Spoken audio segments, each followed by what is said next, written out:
Muy buenos días a todos. Como presidente de Nueva Economía Forum, les doy la bienvenida a un nuevo evento presencial y telemático del Forum Europa que organizamos gracias al mecenazgo del Grupo de Salud Asisa, en nombre de cuyo presidente, el doctor Francisco Iborra, les saludamos a todos ustedes. Este acto se va a transmitir desde el Hotel Mandarín Oriental Ritz de Madrid por la plataforma Teams de nuestro socio tecnológico Microsoft y por nuestro canal de YouTube a través de la web nuevaeconomiaforum.org. Hoy tendremos el placer de conversar con el presidente de la Confederación Española de la Pequeña y Mediana Empresa, don Gerardo Cuerva. Pero antes vamos a tener el placer de que este evento sea introducido por el presidente de CEIN, la Confederación Empresarial Independiente de Madrid, don Miguel Garrido. Querido Miguel, la tribuna es suya. Un problema de tráfico.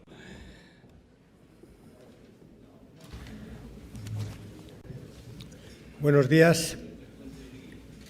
Muchas gracias, José Luis. Gracias a todos por la asistencia. Muchas gracias, Gerardo, por invitarme a que ejerza de presentador tuyo, autoridades, líderes de la oposición, empresarios, líderes sindicales, en fin, todos los que están aquí hoy presentes. Yo creo que hoy nos reúne el escuchar a una persona muy especial, ¿no? Yo tengo que reconocer lo primero que yo conozco a Gerardo personalmente solo desde hace apenas 3 años y por lo tanto he indagado un poco y he consultado a algunos de sus colaboradores o algunos de personas que trabajan con él, de compañeros, y eso ya enseguida te das cuenta de que vas a hablar de una persona especial, una persona muy querida por todos, ¿no? Y que así diría que se le puede ubicar con 4 características suyas. Gerardo es granadino, es escolapio, es ingeniero y es empresario. Y empezando por ser granadino, casi nada, ¿no? Mi padre era granadino también y por lo tanto yo conozco bien y quiero mucho Granada, ¿no? La tierra de la Alhambra, de García Lorca, de Mariana Pineda, también la tierra de su mujer y de sus 3 hijos, donde vive su mujer y sus 3 hijos, y donde él vivía, porque yo creo que ahora ya prácticamente vives en la carretera, ¿no? Como dice la canción, vivo en la carretera, pues Gerardo vive en la carretera y es una persona que está dedicando ahora todo su tiempo a recorrer España para conocer las pymes, para defenderlas, representarlas. Los Cuerva, que está aquí también su hermano Ignacio, son una familia con un enorme arraigo en Granada. En Granada todo el mundo conoce a la familia Cuerva, ¿no?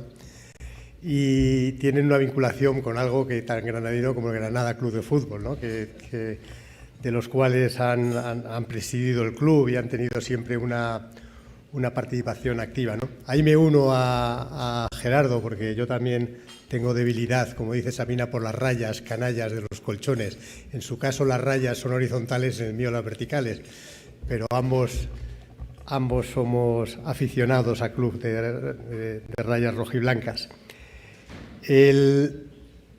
Gerardo es escolapio y yo he consultado para ver qué caracteriza la formación de los escolapios, ¿no? Y cuando uno la lee dice, joder, lo ha clavado con Gerardo, ¿no? Me dicen que los escolapios se destacan o buscan la cercanía, aceptación y respeto hacia las personas desde el diálogo y la sinceridad, y la cordialidad, confianza y sencillez en el trato. Digo, joder, pues no han podido hacer mejor traje para un escolapio que Gerardo. Yo creo que tú de verdad podrías ser el embajador de los escolapios en España, porque realmente han acertado con tu formación.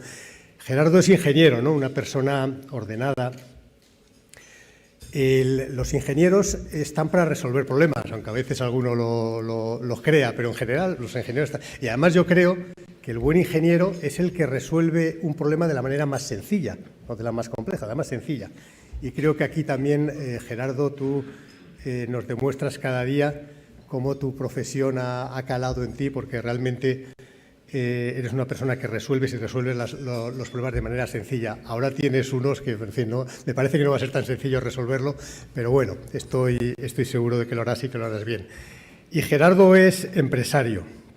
En su caso es un empresario de cuna y empresario de raza, ¿no? Pertenece a una familia de empresarios, el grupo Cuerva, ¿no?, que junto a Ignacio lo dirigen. Es un grupo, bueno, granadino, español, de empresas que estáis ya en una tercera generación y que es un grupo de empresas básicamente de generación, distribución y comercialización de energía eléctrica y también de instalación y mantenimiento de infraestructuras para energía eléctrica. Y es un grupo que Gerardo y Ignacio predican con el ejemplo. Cuando muchas veces hemos oído a Gerardo decir con razón que el principal problema de la empresa española es el tamaño y que tenemos el reto de hacer crecer las empresas, en su caso, en vuestro caso, estáis haciendo eso cada día a través de alianzas, de nuevas líneas de trabajo, con innovación, etcétera, haciendo cada vez vuestra empresa granadina más grande y más internacional, ¿no? Y por último, la faceta de Gerardo, que a mí más me interesa, a todas las demás evidentemente también, es su compromiso con el asociacionismo empresarial. Y aquí también lo lleva en la sangre, ¿no? Ya vuestro padre fue presidente de la Confederación de Empresarios de Granada y Gerardo actualmente es presidente de la Confederación de Empresarios de Granada, presidente de la Cámara de Comercio de Granada, que también ha sabido llevar los dos gorros simultáneamente, yo creo que un enorme acierto, y hacerlo para que las dos instituciones puedan trabajar en beneficio del conjunto de las empresas de Granada. Y desde el año 2019 preside la Confederación de la Pequeña y Mediana Empresa Española, CEPIME, y es ahí donde yo ya te conozco y donde ya puedo hablar en primera persona de lo que yo he visto en ti, que he visto en tu trabajo, de tu quehacer diario. El Gerardo, en estos 3 años que le he conocido, me ha demostrado que es una persona inteligente, trabajadora, discreta y dialogante. Y además yo creo que todos los que te conocemos pues hemos tenido sobradas muestras de ello a lo largo del tiempo. Yo creo que a Gerardo, como a cualquier otro empresario, le gusta y convive con los acuerdos. Nosotros estamos permanentemente acordando porque tenemos que negociar y acordar con nuestros trabajadores, con nuestros clientes, con los proveedores. En fin, la vida del empresario es una permanente diálogo y negociación. Pero Gonzalo, a su vez, es una persona firme y coherente. Es una persona que tiene principios y que, sobre todo, es consciente de la función que tiene como representante de las pequeñas y medianas empresas españolas, porque como presidente de una organización no es sino el portavoz de todos, del conjunto de los empresarios españoles, ¿no?, de los pequeños y medianos empresarios españoles. Y creedme que los empresarios los empresarios de las pymes se pueden sentir muy tranquilos, muy confiados. Nos podemos sentir. Yo soy uno de ellos. Tú eres mi presidente. Yo tengo una pequeña y mediana empresa y, por lo tanto, tú eres mi presidente. Y yo tengo la tranquilidad y la seguridad de que nos está representando una persona de la cual nos podemos fiar, porque sabemos que vas a defender esos intereses legítimos intereses del conjunto de las pymes españolas. Estás defendiendo también el interés general de los españoles, porque el bienestar, el futuro, el progreso de los españoles depende de las empresas y de que las pequeñas y medianas empresas especialmente vayan bien, sean rentables, sean viables, y por lo tanto podemos estar tranquilos en ese sentido. Sabemos que vas a defender nuestros intereses con firmeza y con determinación. Y yo creo que para lo que se nos viene encima, que estamos teniendo un periodo enormemente convulso, enormemente difícil, donde no hacen más que ponernos palos en las ruedas. Ayer mismo os escuché, tanto a Lorenzo como a ti, y os he escuchado muchas veces, que no se puede seguir esquilmando a las pymes, a los autónomos, porque no tenemos ya más capacidad y que para salir de esta crisis y para salir verdaderamente fortalecido, tiene que ser a base de mejorar la productividad y la competitividad de nuestras empresas. Sabemos, Gerardo, que estamos en las mejores manos para que defiendan los intereses. Así que muchas gracias por tu trabajo y tienes la palabra. Muchas gracias.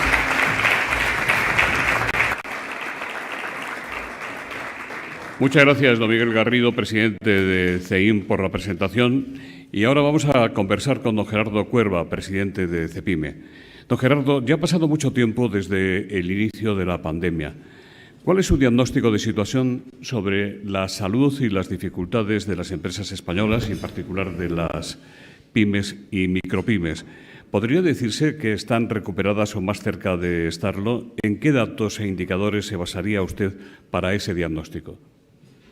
Pues muchísimas gracias. Bienvenido. Muchísimas gracias a todas y cada una de las personas que hoy habéis tenido a bien emplear parte de vuestro tiempo a escuchar a un empresario que hoy le toca dirigir a la Confederación Española de la Pequeña y Mediana Empresa, de lo cual me siento honrado y que, bueno, espero transmitir esta mañana ese pensamiento del que tengo. Os doy la bienvenida a todos. Muchísimas gracias, presidente del Partido Popular, Fátima, Lorenzo, Miguel.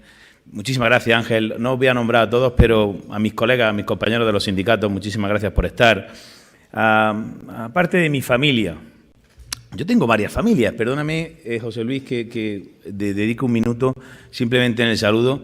Por supuesto, a mi familia, a mi hermana, a mi madre, a mi padre, que en paz descanse, por permitirme que me dedique a lo que me estoy dedicando hoy, la defensa de los intereses empresariales, a mi hermano Ignacio, como citaba Miguel, sin el cual yo no podría estar hoy aquí subido, a miembros de la compañía, director financiero, Javier Martín.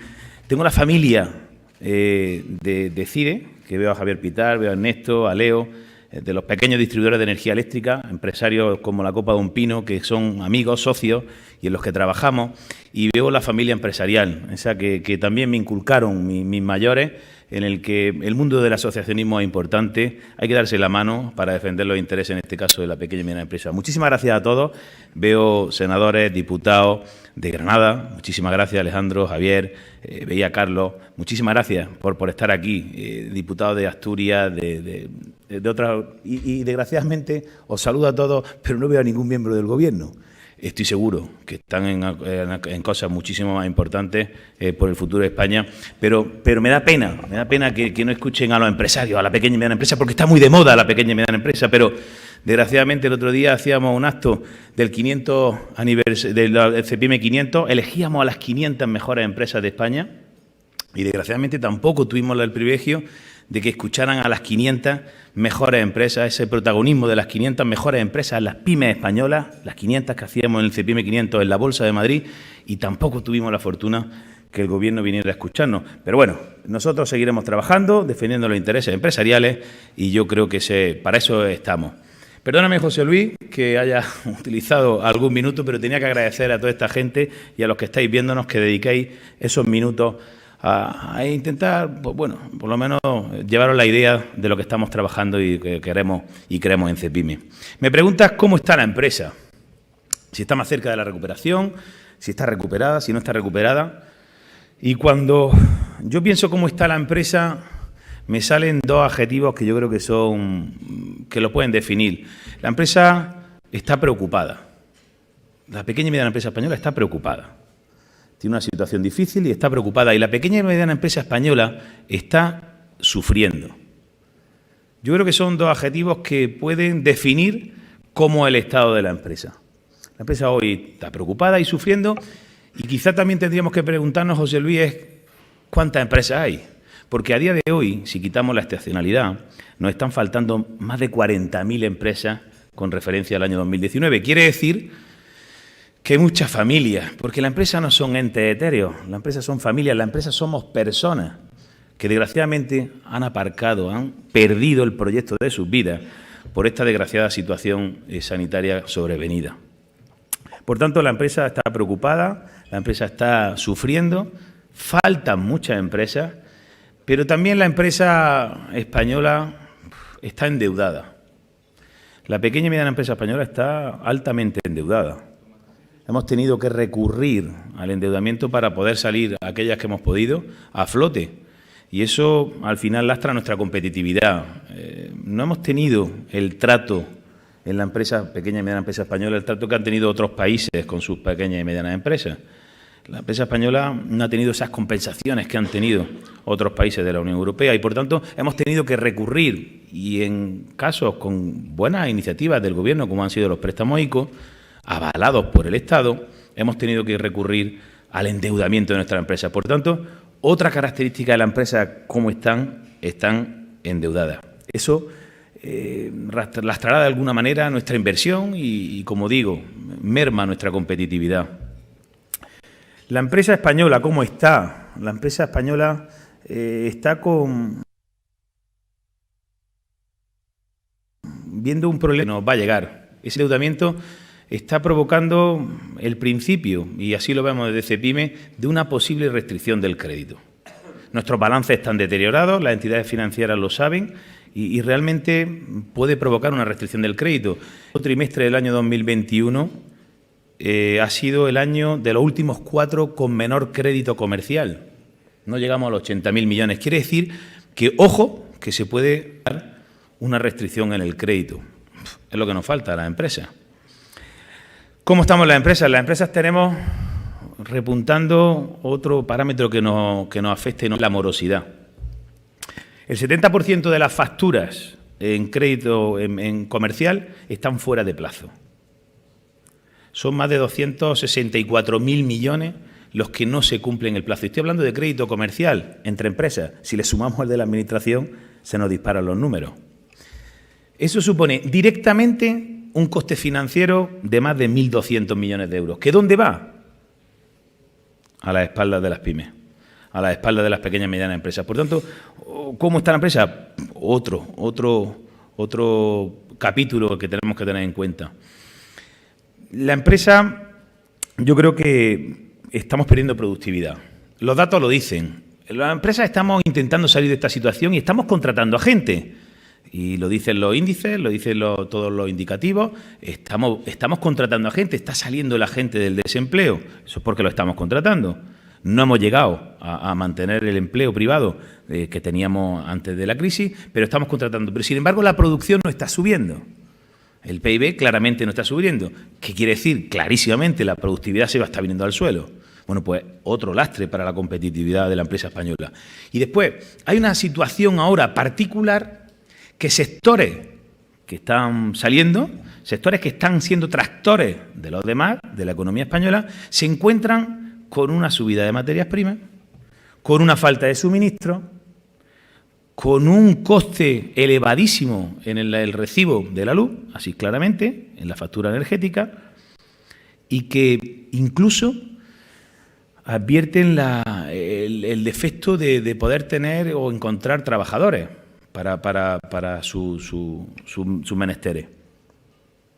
A esto último, igual tenemos que hacer pensar si las políticas de protección social están armonizadas, están coordinadas con las políticas activas de empleo, porque parece que hay una desintonía.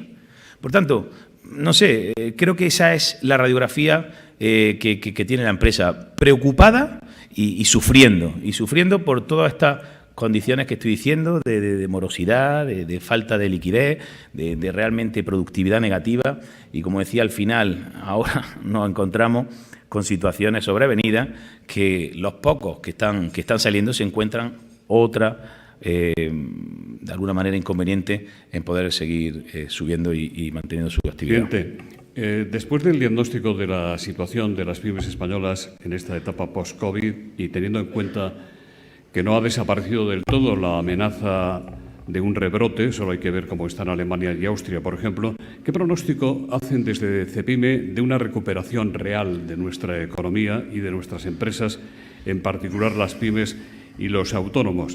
¿Qué recetas proponen? Por cierto, hoy se ha sabido que la Unión Europea califica a la economía española como la de mayores desequilibrios de la Unión. Bueno, la empresa española, ¿cómo lo vemos al final del túnel o no? yo creo que hay un factor que es fuera del control nuestro, que es cómo va a ir a nivel sanitario la pandemia, que realmente, desgraciadamente, los empresarios no podemos ni controlar ni poder hacer. Hacemos cosas para intentar paliar esos efectos, pero desgraciadamente no tenemos la llave de cómo va a evolucionar el sistema sanitario. Y yo creo que es una variable externa en la que condicionará, seguro, condicionará de alguna manera cuál es el futuro de la empresa o por dónde vamos a llegar. Al final, si volvemos otra vez a aquella época en la que no podíamos ejercer nuestra actividad, en la que se cierran nuestros comercios, nuestras empresas, pues bueno, estaremos más lejos de una posible recuperación. Pero desgraciadamente también los indicadores lo dicen. España está a la cola de la recuperación. Yo creo que desde CEPIME advertimos que las decisiones que se están tomando ahora mismo por parte del Gobierno no van en el sentido que la empresa necesita, que la empresa requiere, que el mundo empresarial necesitamos para salir adelante. Van en sentido contrario. Decía Miguel en la presentación, palitos en la rueda. Efectivamente, son muchísimas cosas que de forma inconexa, de forma aislada, pues parecen triviales. Subida del salario mínimo, pero ya se nos ha olvidado que hubo una subida de impuestos en los presupuestos del 2021, se nos olvida que ya hay una subida de impuestos en los presupuestos del 2022, se nos olvida que hay una subida de cotizaciones encima de la mesa, se nos olvida que hay en ciernes, ahí para febrero-marzo, una reforma fiscal que incrementará la presión fiscal a las personas y a las empresas. Y, por tanto, el camino, la dirección que está cogiendo el Gobierno de España, pues bajo nuestro punto de vista, bajo mi punto de vista, no es la que España necesita. Muchas veces yo creo que vamos en sentido contrario. Es el sentir de la empresa. Y decía antes, en la pregunta anterior, desgraciadamente no hemos tenido las compensaciones que nuestros socios y nuestros competidores europeos. La ayuda en Alemania superaban el 3,5% del PIB. En España no llegan al 0,5%. Bueno, pues eso al final compite con empresas que no están en las mismas condiciones que tú. Por tanto, a la empresa le cuesta trabajo. ¿Qué recetas tenemos? Porque me apuntaba cuál es la propuesta por parte nuestra. Son muchas las propuestas que ponemos encima de la mesa y que diariamente estamos intentando convencer al Gobierno que es la línea que hay que coger, pero permíteme que la resuma en una. Creer en la empresa.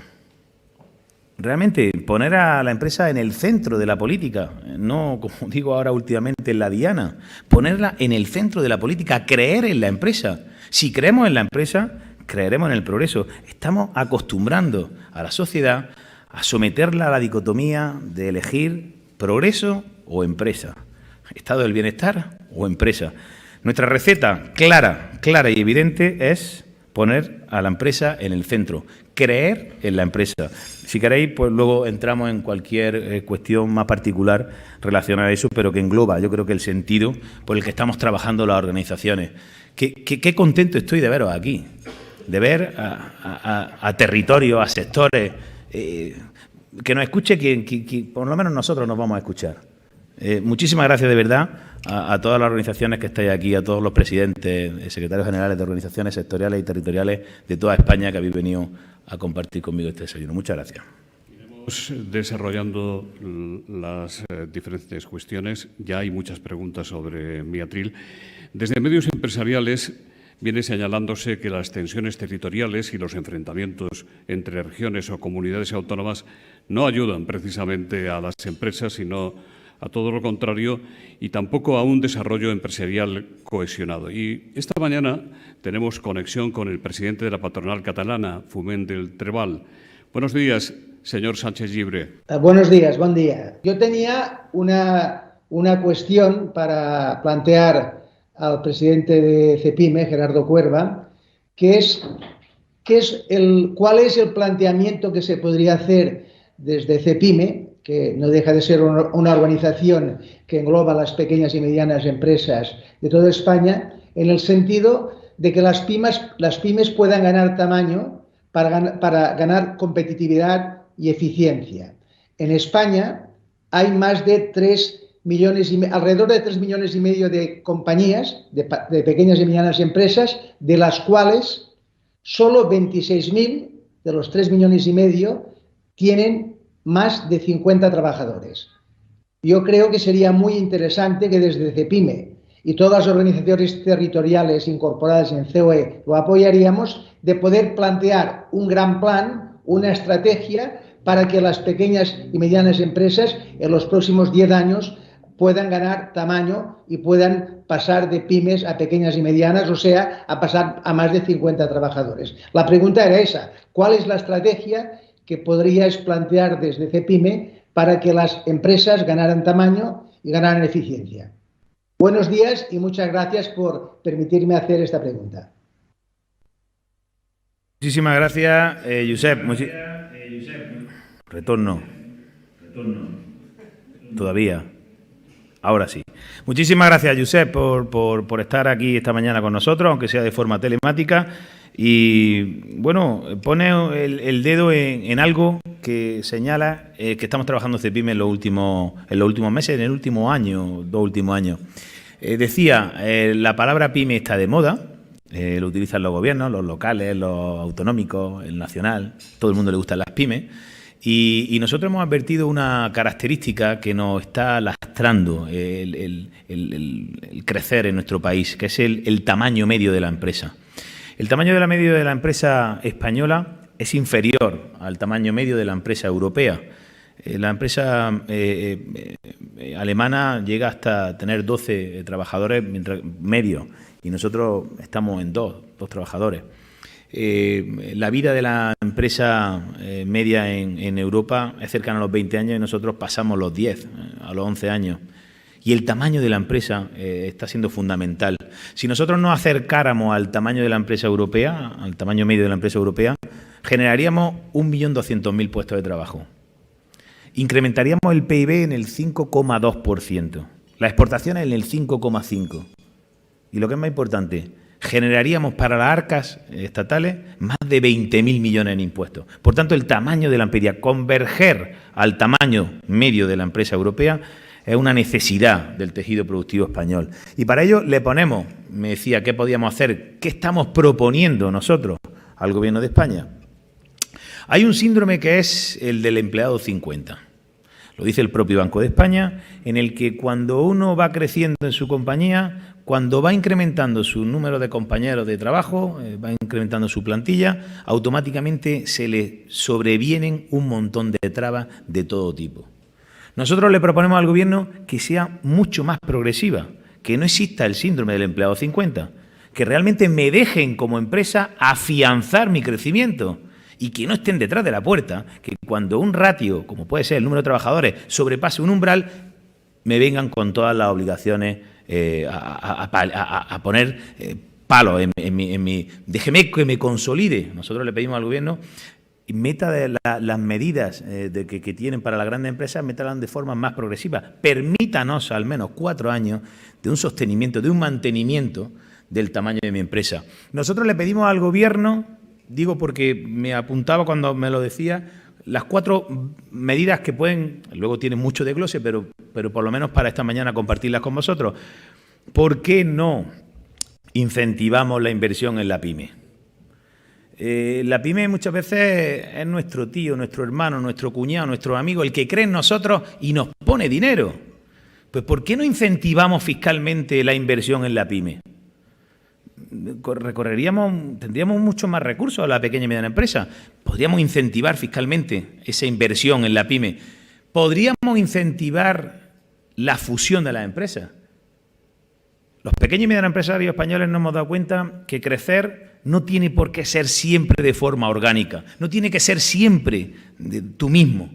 Le puedes dar la mano a tu compañero de viaje y haces una empresa mucho más competitiva, con mucho más ambición, con mucho más potencial para crecer. Porque no potenciamos a nivel fiscal, a nivel laboral, esas fusiones entre empresas. Bueno, pues son recetas tan claras y evidentes que no se están poniendo encima de la mesa. Y por último, como pilar básico dentro de esos 4 que estamos trabajando en CEPIME, es la formación.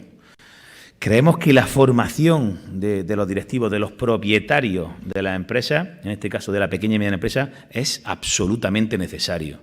Si queremos de verdad jugar en la liga en la que viene la tecnología, en la que viene y en la que se está jugando a nivel mundial la actividad económica, tenemos que formar no solo a nuestros trabajadores, que por supuesto también, sino también a nuestros propios directivos, a nuestros propios propietarios.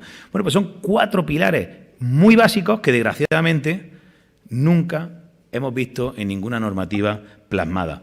Y bueno, al final vienen a intentar, como decía al principio, converger al menos en esa media europea que creemos que es necesario si queremos tener volumen y si queremos tener progreso. Después de llegar a varios acuerdos en el seno del diálogo social, ¿cree usted que la polémica subida de cotizaciones para las pensiones ha sido una línea roja para los empresarios que puede condicionar el resto de las negociaciones? ¿Es cierto que hay entre las organizaciones empresariales quienes están más a favor y otros más en contra de ceder a los planteamientos sindicales y del Gobierno? ¿Usted cómo ve el consenso? ¿Como un fin en sí mismo o como un medio de lograr las aspiraciones de sus representados, en este caso las pymes? Bueno, cotizaciones. A mí me da pena. Realmente lo que ha pasado en el diálogo social con el tema de cotizaciones me da pena. Hay una primera fase en el que, bueno, antes previamente, si se condiciona lo que piensa en cotizaciones con las siguientes decisiones que podamos tener, yo creo que moralmente, sentimentalmente debe ser departamentos estancos. Es decir, nosotros no vamos, aquí ha pasado una cosa, hemos tomado una decisión en función de un entorno y de unos criterios, y si abordamos otra, pues la parte sentimental tenemos que dejarla guardada en un cajón, y eso hacemos los empresarios en muchas decisiones que tomamos diariamente en nuestras empresas. Por tanto, departamentos estancos moralmente, pero sí es verdad que tienen interconexiones. Y en el tema de pensiones, a mí me da pena porque hay un grupo de trabajo de profesionales como la copa de un pino, que realmente no tienen horas, que están echándolo todo, tanto en COE como en CEPIME, como en UGT, como en Comisiones Obreras, que dan la vida por intentar llegar a acuerdos, por poner cosas encima de la mesa, y sin embargo, pues el Gobierno ha tomado la decisión del camino más corto, el camino más fácil, el camino más sencillo. Se nos habla había un primer acuerdo, y recuerdo, y brevemente, de ese factor de sostenibilidad, que aparcábamos con el compromiso de buscar un mecanismo que sustituyera al factor de sostenibilidad. Pasan los meses, no hay mecanismo encima de la mesa, y en 2 semanas aparece un mecanismo que tan simple como la subida de la cotización social. ¿Dónde está el mecanismo? Yo decía en una frase vulgar, pero que yo creo que recoge el sentimiento, para ese viaje no necesitábamos alforjas. Podíamos haber dicho antes que el mecanismo que íbamos a estudiar era la subida de las cotizaciones. Bueno, pues los empresarios no estamos de acuerdo que la solución del sistema de pensiones sea la subida de las cotizaciones. Y nos dicen, el 0,5, arranca el 0,5, esto en 2 semanas, ¿eh? El 0,5, a los 2 o 3 días, el 0,5 no, el 0,6. Bueno, el 0,6 se va a repartir en un 0,5 y en un 0,5, en un 0,4 y en un 0,2. Y a los 2 días, que no firmáis, pues en un 0,5 y en un 0,1. Vaya mecanismo. No hemos estrujado el sexo para ¿en qué estaré pensando a esta hora de la mañana? No hemos exprimido, hemos hecho un trabajo para subida de cotizaciones. Nuestros técnicos dicen que con la subida de las cotizaciones del 0,6 que plantea el Gobierno se pueden recaudar un máximo de 2.000 millones, entre 1.500 y 2.000 millones. El déficit de la Seguridad Social hoy ronda los 20.000 millones anuales. Por tanto, ¿qué estamos poniendo? ¿Un paño caliente? ¿O dentro de meses o semanas tendremos otra medida que metan al sistema de pensiones? Pero fijaros, yo tengo y comparto con vosotros qué es lo que puede estar ocurriendo en el sistema de pensiones. Es lo que ocurre en una empresa como la mía, de mi familia, en el que, como muchas de vosotros, tenemos un compromiso con nuestros accionistas, que son nuestros tíos, nuestros hermanos, nuestros cuñados, nuestros padres, en el que tenemos un reparto de dividendos comprometido, ¿no? Oye, nuestra empresa, y ahora como gestor, vaya como vaya la empresa, yo le doy el dividendo pactado, el compromiso que he tenido. Produzca o no produzca. Pero yo, como me he comprometido, yo lo que no quiero es problemas con mi familia, y lo que hago es que incluso, si tengo que pedir un préstamo e endeudarme, aunque no esté generando, voy, lo pido y se lo doy a mi accionista. Pues igual el gobierno está metiendo la cabeza debajo del ala y no está afrontando la sostenibilidad del sistema de pensiones, que es lo que nosotros queremos hacer. ¿Por qué no ampliamos la mirada y la visión para no poner un parche y arreglar definitivamente el sistema de pensiones? Y ahora me permito, hay varios sumandos para arreglar el sistema de pensiones. El Gobierno de España ha elegido uno. Es una decisión que toma el Gobierno de España, que es exprimir, esquilmar a todas aquellas personas físicas y jurídicas que están dentro del sistema. Deme más ingresos de todos aquellos que estáis dentro del sistema. Pero el Gobierno pierde otros sumandos que ni siquiera explora. Uno de ellos, la economía sumergida. Fuera del sistema, más del 24% de la economía española. ¿Por qué no atacamos la economía sumergida para tener más ingresos?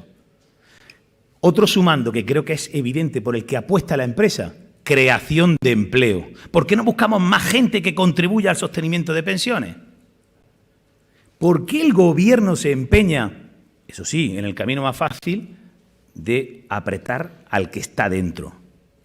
Bueno, pues nosotros creemos desde el mundo empresarial que no es el camino para dar una estabilidad a futuro de algo fundamental, que son el sistema de pensiones, que son las pensiones. Por tanto, eso es lo que ha ocurrido en el sistema de pensiones. Y desgraciadamente el Gobierno, y el ministro en este caso de la Seguridad Social, utiliza preacuerdos, negociaciones que están en la mesa de los sindicatos y empresarios como acuerdos firmados. Bueno, pues creemos que no es el camino. Creemos que no es el camino. Y eso lo hemos dicho abiertamente, lealmente, pues con el Gobierno, con los sindicatos y con este país. Eso es lo que ha ocurrido y está ocurriendo en el sistema, en el diálogo social relacionado con las pensiones. Presidente, hoy presenta la vicepresidenta Nadia Calviño el plan de digitalización de pymes, que Cepyme ha criticado que nace con un error de base al pretender llegar a casi 1 millón de pymes, lo que, según ustedes, induce a pensar que el Gobierno pretende utilizar este plan como un bono electoral. Teresa Ardura le pregunta por el chat de Teams ¿qué proponían ustedes en las negociaciones previas al plan de digitalización que se presenta hoy? Y Carlos Carreño, ya que ni siquiera será un nuevo plan E para comprar ordenadores, las cuantías serán demasiado pequeñas para digitalizar una empresa, teniendo en cuenta que una cosa es trabajar en la nube y sin papel y la otra dar el salto mortal a utilizar las nuevas tecnologías para transformar tu empresa.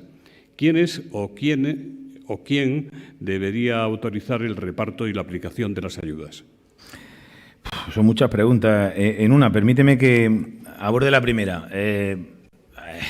Yo no estoy por sistema en contra de todas las decisiones que toma el Gobierno. Bienvenido esa sensibilidad por parte del Gobierno en que hay que digitalizar a la empresa. Pero ojo, es que la palabra digitalización tiene muchas aristas y tiene muchas versiones. Una cosa es poner los expedientes en formato digital y utilizar en tus procesos esa transformación digital. No vamos a entrar en el detalle de cada cosa, pero tendríamos que ver qué es lo que pretendemos hacer de la empresa española, de la pequeña y mediana empresa española. Si lo que pretendemos es que tenga un software para que su expediente en vez de en papel esté en formato digital, es una cosa, y si lo que queremos es que utilice la tecnología para incluso disrumpir en su proceso, en su forma de trabajar, incluso aparecerían nuevos modelos de negocio, estamos hablando de otra cuestión. Pero yo aplaudo la medida del Gobierno. Se presenta esta misma mañana, creo que esta misma mañana, los 500 millones para empresas entre 10 y 49 trabajadores. Nosotros, ¿qué le decíamos al Gobierno previo a esta situación? Que la digitalización no va de un titular de un periódico. Que por más millones que le pongamos al titular del periódico, las empresas no se transforman digitalmente. Que no, que porque tengamos ordenadores en nuestra casa, porque tengamos software en nuestra casa, no se transforman digitalmente las empresas. Nosotros le decíamos al Gobierno, igual, Y le pasa al Gobierno de España actual y le pasa, permíteme, presidente del Partido Popular, a toda la clase política que muchas veces se quedan en el titular de la medida, pero no siguen la implementación de la misma. Es muy impactante digitalizar a 1 millón de empresas, pero con 500 millones que no llegamos. Le podemos dar 5.000, 10.000, 12.000 euros por empresa. Pero ¿qué nosotros le intentábamos decir al Gobierno? Que esto va de personas. Que hay que arrancar el cimiento de la casa hay que construirla desde los cimientos. Que no me vale el titular. Que tengo que atacar la cultura de las personas. Que tengo que enseñar a las personas, en este caso a las empresas, a convencer de qué es la transformación digital, qué es el uso de las tecnologías para gestionar nuestros negocios. Porque de nada sirve, y voy a poner mi tierra, que en un pueblo de la Alpujarra de Granada le demos una partida de 12.000 euros para que compre un software. Que no, que por ahí no se empieza. Si de verdad lo que buscamos es la transformación del tejido productivo. Y nosotros le proponíamos al Gobierno de España un plan. Eso sí, con muchísimas menos empresas, porque la cuantía que teníamos era limitada. Y decíamos, con este dinero creemos que podemos transformar digitalmente, que podemos meter en la cultura de la utilización de la tecnología para la gestión de nuestras empresas, eso sí, no a 1 millón de empresas. Pero claro, el titular pues pierde fuelle. El titular pierde relevancia.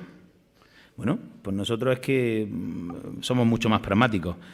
Pero, en definitiva, no valen titulares, hay que volver y rastrear la implementación de la medida y creemos que la digitalización y la tecnología empieza por la persona, por la cultura de la persona.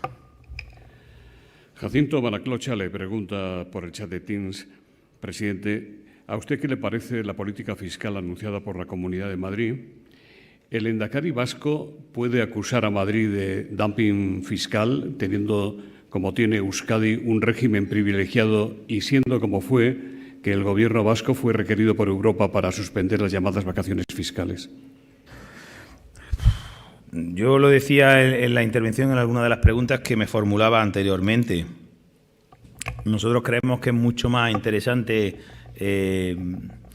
de alguna manera potenciar los sistemas económicos que esquilmar, que exprimir a los que están dentro del sistema. En este caso comparto más empresarialmente la filosofía de permitirme una relajación en los impuestos para que reactive la economía. Creo en ello. Creo que es mucho más productivo. Decía el tamaño, si nosotros reactivamos nuestra economía, si convergemos al tamaño medio de empresa, generamos. De lo contrario, esquilmamos, exprimimos a los que estamos. Por tanto, me siento mucho más identificado, y lo hemos dicho en siempre que hemos tenido la oportunidad, que la bajada de impuestos reactiva la economía. Esa es nuestra visión al respecto, y en eso es lo que estamos trabajando. No le veo... aquí estamos empeñados, estamos empecinados en pelearnos entre nosotros. ¿Por qué no copiamos lo que hace bien una comunidad y le ha ido bien y lo copiamos en la otra? Eso es lo que pedimos los empresarios. Nosotros lo que pedimos los empresarios es poder actuar y ejercer nuestra actividad empresarial pues, con una unidad clara de mercado, con una igualdad de reglas, que no nos obliguen a deslocalizar nuestras actividades por intereses en un momento dado a nivel impositivo, a nivel de normativa. ¿Por qué no, ya que vivimos en ese mundo globalizado en el que cada vez las empresas son más globalizadas, cada vez estamos en más partes, no solo de nuestra querida España, sino del mundo, ¿por qué no le pedimos a nuestros gobiernos que se globalicen, que de alguna manera se coordinen? Porque tenemos que tener 17 normativas, en este caso de las competencias cedidas fiscalmente en nuestra España. Pues eso al final pues hace atractivo o no distintos emplazamientos. Yo me resisto a pensar y voy a aprovechar la situación de esa subida de impuestos en uno y otro sitio para ligarla al bienestar social. nos empeñamos, y el Gobierno de España y muchas ministras del Gobierno de España se empeñan en someter a la sociedad en la dicotomía del progreso, el progreso y bienestar social o la empresa. No tiene sentido. A nosotros, a los empresarios, nos gusta el estado del bienestar, nos gusta que aquellas personas que están pasándolo mal estén protegidas. Pero eso nace no del sector público, eso nace de la iniciativa privada, de lo que generan los recursos que genera la iniciativa privada. ¿Por qué no primamos fiscalmente también, como decía, en las medidas de crecimiento de la empresa? ¿Por qué no primamos fiscalmente a las empresas? Bueno, pues porque el atajo mucho más fácil es pedirle al que está. Presidente, la huelga de transportistas anunciada para los días 20 a 22 del mes que viene amenaza con paralizar el país en vísperas de las Navidades, aún más cuando se han sumado varias organizaciones agrarias como Asaja, cuyo presidente, don Pedro Barato, vicepresidente de la COE, está aquí con nosotros. ¿Cuál es la posición de CEPIME? Pues mira, ya que me está hablando de huelga, de manifestación, de ejercer los derechos que la Constitución nos permite, tanto a empresas como a empresarios, como a trabajadores, pues bueno, yo creo que si en este caso los transportistas salen a la calle, veía a Rafael Barbadillo por aquí, Rafa, si salen a la calle es porque el adjetivo que utilizaba de preocupado y realmente apaleado, es como estamos en la empresa, sufriendo. Pues si los empresarios decidimos tener que salir a la calle es porque no nos queda otro remedio para que nos escuchen. Y en ese sentido, solidaridad máxima en este caso a las organizaciones empresariales, a Saja, al transporte, que se suman a esa manifestación de cómo estoy, de enseñar a la sociedad en el lamentable estado que nos encontramos. Pero aprovecho para pedirle a mis organizaciones, a mis colegas, que no utilicemos la violencia. No estoy de acuerdo con las palabras que ha hecho la vicepresidenta segunda del Gobierno de España, la ministra de Trabajo, como naturalizando la violencia en la calle, la quema de contenedores, el riesgo físico de las personas, incluso de la vida de las personas. Ese no es el camino. Eso, pero que estamos, como decía un dirigente empresarial andaluz, gaditano, que vamos a volver 30 años atrás, 40 años atrás, para perder los siguientes 30. Ese no es el camino. A mí me gusta el camino de cómo nos sentamos sindicatos y empresarios en una mesa y a buscar nuestros mejores acuerdos. Ese es el camino. Pero desgraciadamente la situación del mundo de la empresa hoy, en el campo, en el transporte, es de tal situación, de tal lamentable situación, que tenemos que salir a la calle y decirle a la sociedad cómo se encuentra la empresa. Bueno, es una herramienta que está dentro de nuestra alternativa y totalmente legalmente establecida, y bueno, pues nada más que acompañarlo e intentar cambiar el devenir de, en este caso, el sector del transporte y el sector del campo. Mire lo que le preguntan. César González quiere saber si usted cree, como muchos, que Compymes, presentada en mayo nada menos que por la vicepresidenta Yolanda Díaz y la esposa del presidente Pedro Sánchez, es una patronal amarilla, entre comillas, dispuesta a ser utilizada por el Gobierno para presionar a CEPIME para que sea, digamos que más dialogante y romper de alguna manera la unión de acción de la patronal. Y María Galán, en torno a este mismo tema, dice: por un suponer, si Compymes participara en las negociaciones del diálogo social, habría que facilitar también la participación de otros sindicatos a mayores de Comisiones Obreras y UGT, que ahora representan la llamada Unión de Acción Sindical. Noticias estas que lee uno, que se montan, no sé, como... No voy a buscar el calificativo. Instrumentos relacionados al margen de las organizaciones más representativas en España o las organizaciones sindicales, no voy a decir, me callo. Instituciones. ¿Sabes lo que me provoca? Que estoy cada día, me levanto esa mañana más convencido que el trabajo que está haciendo CEPIME desde hace más de 40 años es efectivo. Que realmente llevamos más de 40 años defendiendo a la pequeña y mediana empresa. Eso es lo que me dice a mí mi corazón cada vez que me levanto por la mañana y escucho una noticia de este tipo. ¿Que hay gente que no le gusta? Pues seguro. Pero yo aprendí una cosa del mundo asociativo, de mis mayores, aprendí una cosa hace muchos años, que las patadas se dan dentro del kiosco. Que es muy fácil salirse fuera y golpear el kiosco. Las patadas dentro. Y ahí habrá muchas cosas que se puedan estar haciendo mal o que se puedan mejorar desde dentro. No vale montar cosas fuera. Y a la pregunta de esta organización que me dice, yo me iría y le preguntaría, no al presidente de la pequeña y mediana empresa española, le preguntaría a la mujer del presidente del Gobierno de España y a la vicepresidenta cuarta en aquel momento, hoy segunda y ministra de Trabajo, antes y ahora, de por qué apadrinan o amadrinan, o como quieran referirlo, a organizaciones de este tipo. Pero no me pregunte a mí, porque yo no lo he hecho. Yo lo que hago es que me levanto todas las mañanas con más de 3.000 organizaciones sectoriales y territoriales de toda España, que hoy estáis aquí muchos, de forma física o de forma telemática, para defender a la empresa española. Y hay veces que estamos de acuerdo con el gobierno y hay veces que no lo estamos. Pero defendemos lo que creemos justo para esas más de 3 millones de pequeñas y medianas empresas españolas que existen en nuestro país.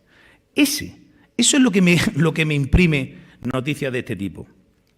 Reafirmarme que el trabajo que estáis haciendo todas las organizaciones que formamos parte de la familia de CEPIME vamos en la buena dirección. Eso es lo que me reafirma.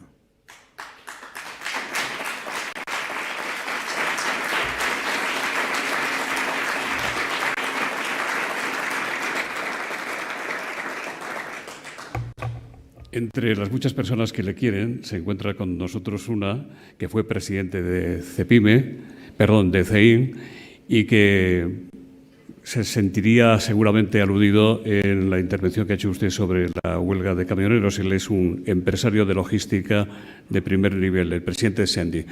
Juan Pablo Lázaro. Hola, muchas gracias, José Luis. Bueno, en primer lugar, no todos los empresarios de transporte estamos a favor de la huelga. Nos parece muy bien protestar, pero los empresarios no hacemos huelga, es un problema de principios. En segundo lugar, yo te quiero dar las gracias en nombre de muchas pymes y como empresario por la fenomenal labor que haces defendiendo los intereses de la empresa y por tu independencia. Esto ya se inició en la época de Antonio Garamendi, siendo presidente Juan Rosell, teniendo CEPIME una voz propia, y que yo creo que CEPIME tenga una voz propia es muy importante. Que las organizaciones tengan pensamiento único quiere decir que solo piensa uno, y eso es bastante limitante, ¿no? Yo tengo 3 preguntas. Una referente a la reforma laboral. Acaba de salir el resultado hace 15 minutos de una compañía eléctrica del IBEX, es un resultado récord, yo personalmente de una eléctrica. Me alegro mucho, pero esto puede llevar a pensar que la economía va muy bien, pero solamente el 30% de las pymes están en beneficio, el 70% están en pérdidas. Hemos sufrido una subida de impuestos bestial, hay problemas en la cadena de suministro, hay una inflación que afecta mucho a la pyme que no puede repercutir, y en ese entorno el Gobierno nos habla de endurecer el marco laboral, ¿no? Claro, la pregunta es si realmente estaríamos dispuestos desde nuestras organizaciones a firmar un acuerdo a cambio de nada, ¿no? Porque realmente hay muchos empresarios que no lo entenderían si no hay una contrapartida en esa negociación. Como se decía antes, el consenso no es un fin en sí mismo, es un medio, pero no es un fin en sí mismo. Por lo tanto, si estaríamos de acuerdo en firmar una reforma laboral simplemente para evitar una acción lesiva que no tuviéramos nada a cambio, ¿no? Y esto yo creo que es importante. En segundo lugar, si no crees que realmente lo que había que hacer, yo creo que tenemos unos sindicatos, comisiones y UGT que son muy responsables y que lo que había que hacer es romper el marco laboral y hacer un marco laboral totalmente nuevo, porque pase lo que pase en España, siempre duplicamos el desempleo europeo y realmente lo que quiere decir es que el marco laboral general no sirve y no es un problema de ir parcheando. Y en tercer lugar, si crees que el plan Marshall que hay desde la Unión Europea, la sensación general es que para las pymes no va a llegar este plan, ¿no? A mí me recuerda un poco al plan que hubo de un empresario que se llamaba Adelson, que iba a venir a la Comunidad de Madrid, que nos pasamos 3 años hablando de las inversiones y el plan Adelson, y me parece que sigue siendo aquello un sembrado que donde pasean los jubilados con el perro, ¿no? Si realmente existe un mecanismo para que este plan Marshall que viene de la Unión Europea cale en el tejido de las pymes, o realmente se va a quedar en empresas grandes y en instituciones. Gracias. Gracias a ti, Juan Pablo. Ejemplo de lo que nos gusta a los empresarios. Un auténtico empresario que defiende los intereses de la empresa desde dentro y desde fuera. Muchas gracias por los años que le echaste al mundo asociativo, del que no estás muy apartado, afortunadamente, y por ser como eres en el mundo empresarial. Dice, firmar por firmar. Mi intención, como presidente de CEPIME, como responsable de la pequeña y mediana empresa española, por supuesto que no. Yo creo que nos estamos jugando el futuro de los próximos... el problema está, Juan Pablo, el cortoplacismo que hay instaurado en el Gobierno de España. En los gobiernos generales hay mucho cortoplacismo.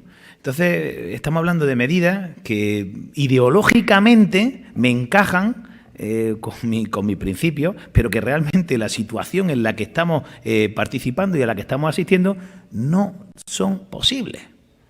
Y lo único que puede pasar es que decisiones de ese tipo hoy lastren el futuro de los próximos 30 años. Porque no se le pueden olvidar a la clase política, en este caso a los dirigentes, a los gobiernos, que las decisiones tienen consecuencias. Pero aquí simplemente miramos el corto plazo. Yo se lo digo a mis propios hijos. Tú haz lo que tengas que hacer, pero que sepas que cuando haces algo tiene una consecuencia. Hoy, eliminar la flexibilidad que ha servido para, y lo dice el propio gobierno, mejorar, por ejemplo, el empleo en España, no tiene sentido. No podemos quitar la flexibilidad para meter rigidez. No podemos que la idea del Gobierno de España sea intervenir más en las decisiones empresariales. No es el camino. Nosotros siempre lo hemos dicho en CEPIME, mejora de las relaciones laborales, de los marcos normativos laborales, por supuesto. Y mis compañeros de los sindicatos también lo dicen. Pero, de verdad, quitar algo que por un lado decimos que ha funcionado, y nos venimos arriba diciendo que el empleo está llegando a los umbrales que teníamos previamente, ¿con qué norma ha sido? ¿Con la que dota de flexibilidad a la empresa o con la que dota que queremos poner de rigidez a la empresa? Por tanto, yo creo que firmar por firmar nunca lo debemos hacer. Yo creo que está por encima para qué están hechas las organizaciones que las propias organizaciones.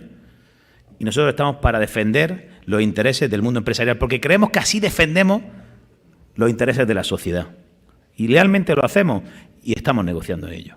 Yo creo que ojalá el Gobierno rectifique sus extremas posturas que ha ido anunciando en las distintas reuniones y se avenga al sentido que el mundo empresarial quiere poner encima de la mesa. Mejorar, por supuesto, sí, pero eliminar elementos que han sido claves para salir de esta situación nunca nos encontrarán.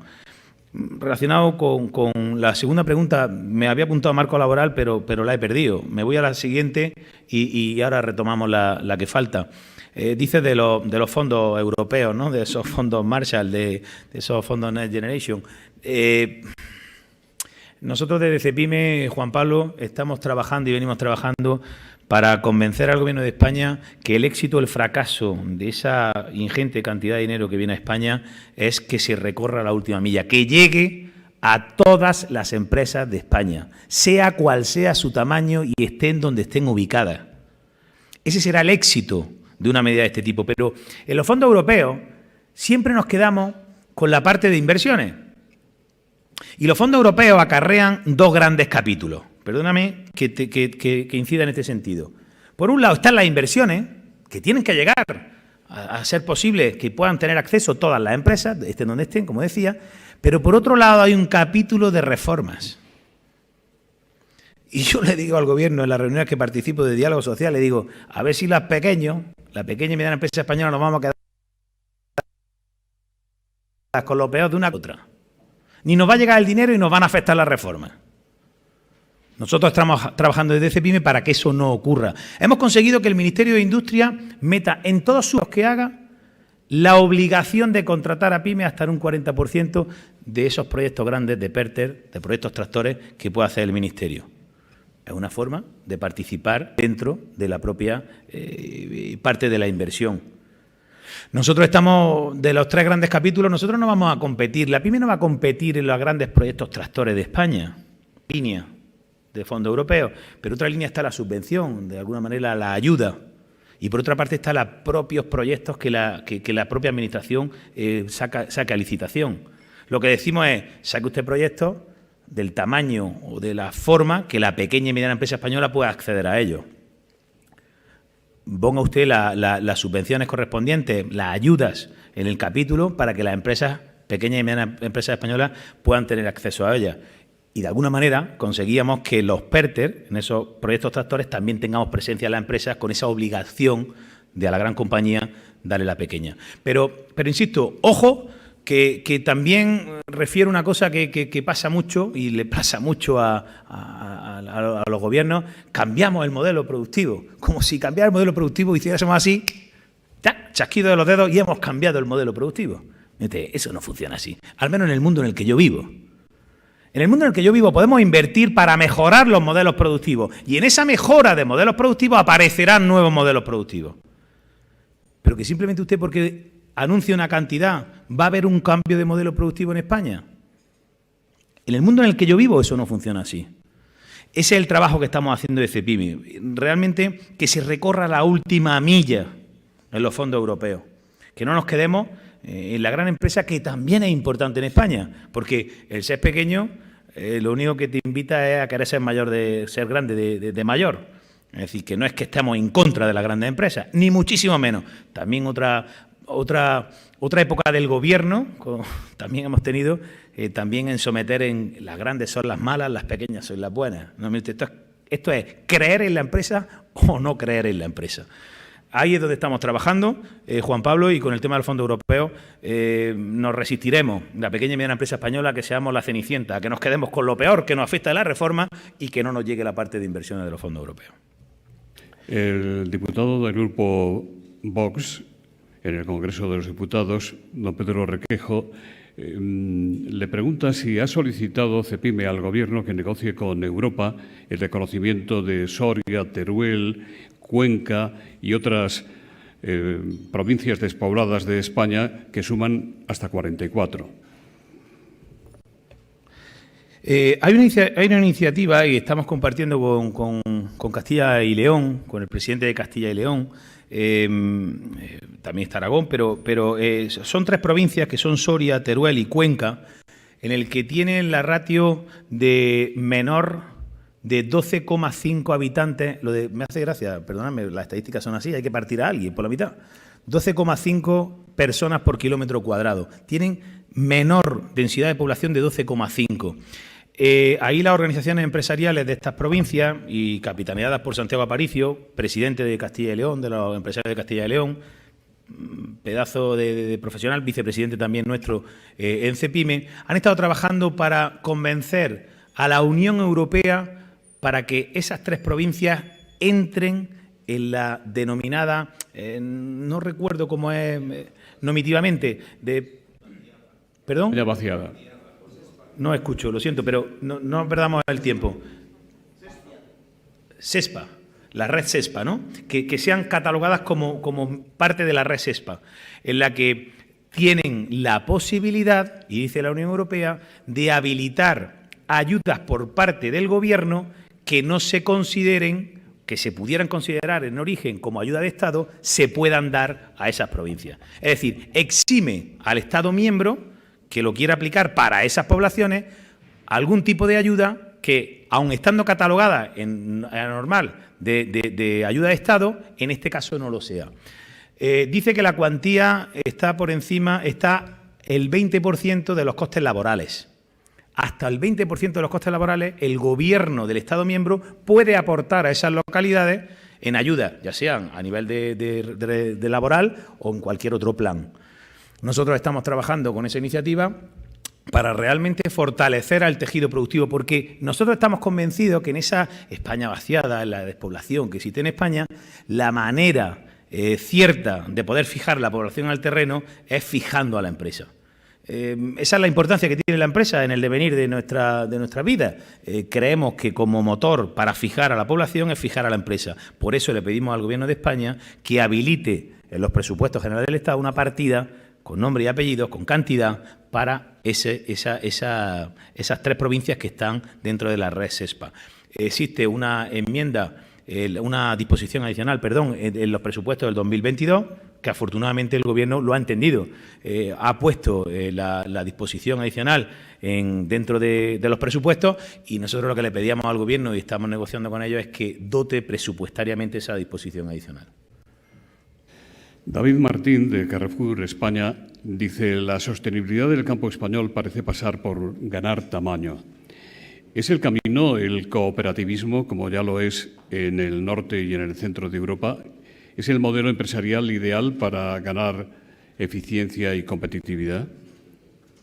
Eso habría que preguntárselo al presidente del campo y de los empresarios del campo.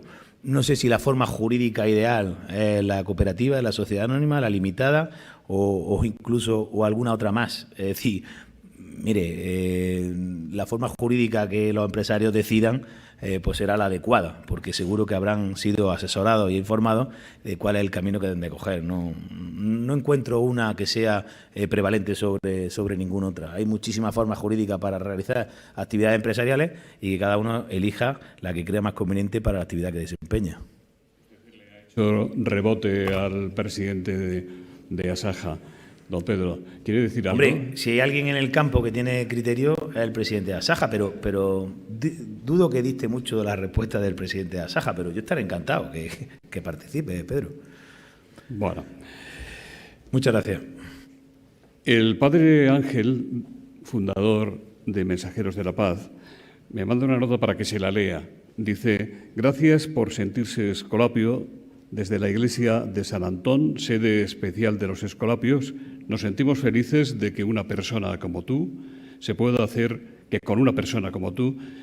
hacer un mundo mejor. Tiene usted 2 minutos para un último turno. Después de esto que le ha dicho el padre Ángel, estará como una moto. Pues la verdad que uno se siente orgulloso. Renunciar a tus orígenes, a tus principios, creo que es lo peor que puede hacer una persona, y yo me siento orgulloso y me encanta, Miguel, lo que has dicho esta mañana. Soy granadino, me siento bien con ser granadino. Soy español, por supuesto, soy andaluz. Me siento bien con mi tierra en la que me vio nacer. Soy escolapio y eso pues uno lo lleva en la sangre. Mis hijos son maristas. Bueno, pero al final la logística también tiene eso en la vida. Mi mujer me decía: ¿los vas a llevar tú todos los días? Pues entonces vamos a buscar algo más fácil, ¿no? Bueno, son hermanos, son maristas y también se sienten muy orgullosos de ser maristas. Pero yo me siento muy orgulloso. Veo aquí a Ángel Zubeldia, diputado del Partido Socialista de Granada, que también fue escolapio y un buen escolapio. Bueno, pues nos dan ciertos valores. Elvira, no te había visto. Muchas gracias por estar aquí.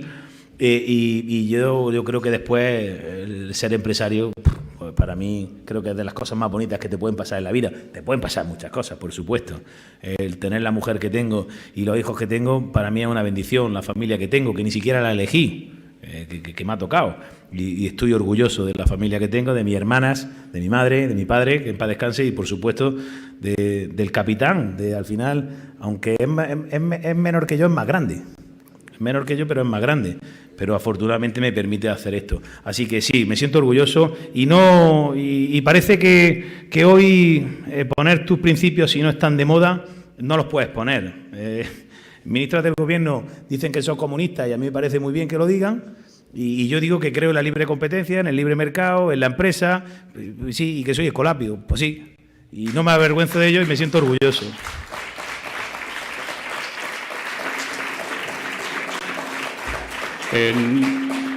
En nombre de Asisa y de Nueva Economía Forum les damos las gracias a usted por su intervención, a don Miguel Garrido porque le ha presentado, y a quienes nos han acompañado en este evento, tanto aquí en el Hotel Mandarín Oriental Ritz como a través de Internet por Teams de Microsoft. A partir de ahora pueden ver este evento en diferido por YouTube en nuestra web nuevaeconomiaforum.org.